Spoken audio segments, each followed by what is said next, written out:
warahmatullahi wabarakatuh. Nama saya Tasya Rahmadeni Situmorang dengan NIM 20050 dari kelas PTNB. Di sini saya akan menjelaskan anatomi dan fisiologi ternak unggas atau Gallus domestica untuk memenuhi tugas praktikum oleh dosen pengampu Ibu Tati Vidianasari, SPTMP.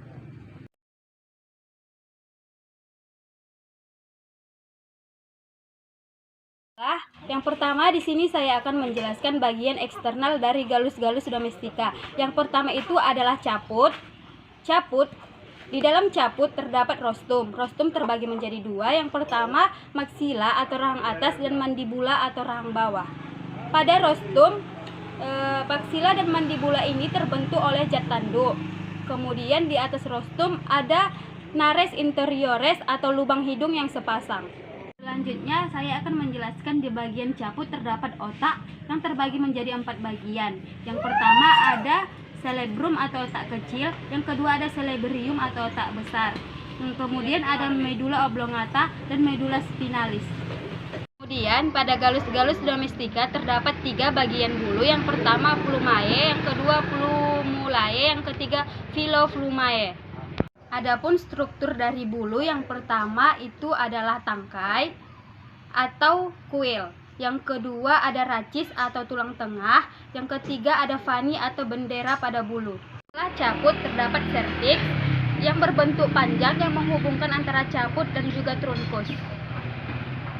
Setelah serviks terdapat trunkus. Trunkus terbagi menjadi 2 bagian. Yang pertama ekstremitas anterior atau sayap, dan yang kedua ekstremitas eksterior atau kaki. Setelah trunkus terdapat kaudal atau ekor.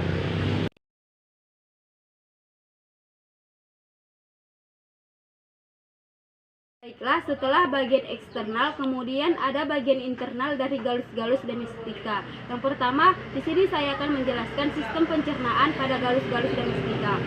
Makanan masuk melalui kategoris lalu menuju ke esofagus. Kemudian ada tembolo atau crop, tempat penyimpanan makanan sementara.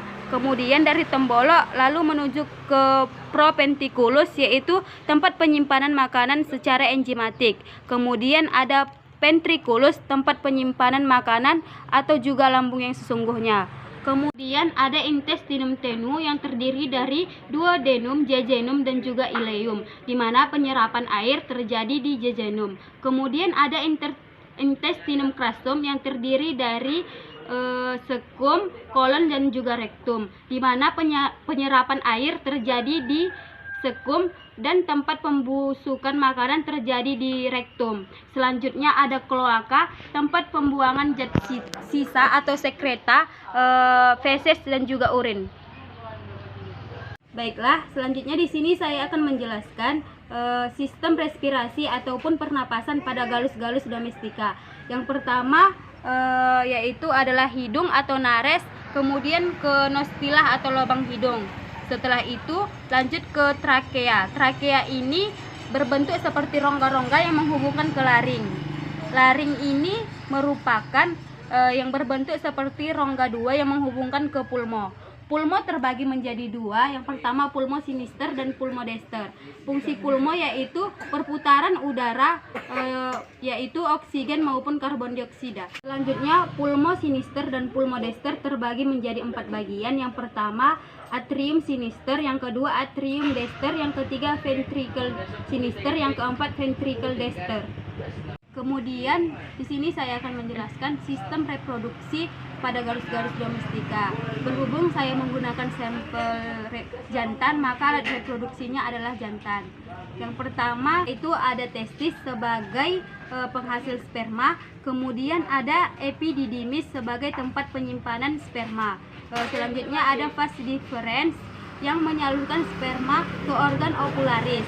Selanjutnya ada organ ovularis. Selanjutnya ada sistem ekskresi pada Gallus domestica, terdiri dari ginjal, kulit dan paru-paru. Yang pertama itu adalah ginjal, kemudian ada paru-paru, yang ketiga itu adalah kulit.